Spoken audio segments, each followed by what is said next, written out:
Last time హాస్పిటల్కి వెళ్ళాను. మా ఫ్రెండ్ వాళ్ళ చెల్లి డెలివరీ అయింది. అమ్మాయిది నార్మల్ డెలివరీ. డెలివరీ అంటే తెలిసిందే కదా, వాష్రూమ్కి వెళ్ళి రావడం కూడా కష్టం.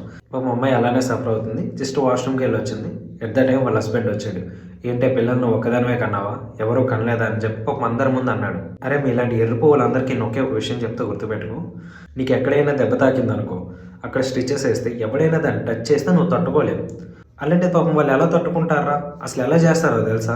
ఆ యూనియన్ కట్ చేసి అక్కడ మళ్ళీ స్టిచెస్ వేస్తారు. పాపం ఆ టైంలో వాళ్ళు చాలా సఫర్ అవుతారు. అది హస్బెండ్గా నువ్వు ఉండి ఎలానో వేస్ట్ గడివి అర్థం చేసుకోలేవు. నువ్వు అర్థం చేసుకోకపోయినా పర్లేదురా, కానీ వాళ్ళు కొంచెం అటెండ్గా ఉండండి. ఎట్ ద టైం వాళ్ళ ఫీలింగ్ ఎలా ఉంటుందో తెలుసా? నీకు కోసి కారం పెడితే తెలుస్తుంది. కొంతమంది చిల్లర లంచ కొడుకులు మరీ దారుణంగా ఉంటారు. అరే నిజంగా తను ఎందుకు నడవలేకపోతుందో ఒకసారి వెళ్ళి కొనుక్కోండి, చెప్తారు. ఆ ప్రాసెస్ ఎలా ఉంటుందో చెప్తారు.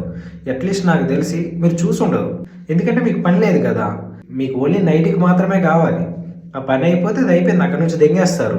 ఆ తర్వాత మీకు అవసరం లేదు కదా. పాపం తను ఎందుకు నడవలేకపోతుందో ఒకసారి తనకు అడగండి, చెప్తుంది. ఇక్కడ పడుకున్నప్పుడు లేదు అక్కడ అడిగితే చెప్తా.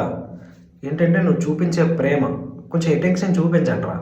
లేదనుకోండి నీ మీద ఆ ఇంప్రెషన్ జీవితాంతం నువ్వు ఎంత ట్రై చేసినా సరే రాదు. చెప్తున్నా కదా, కొంచెం ఆ టైంలో కొంచెం తోడు ఉండండి.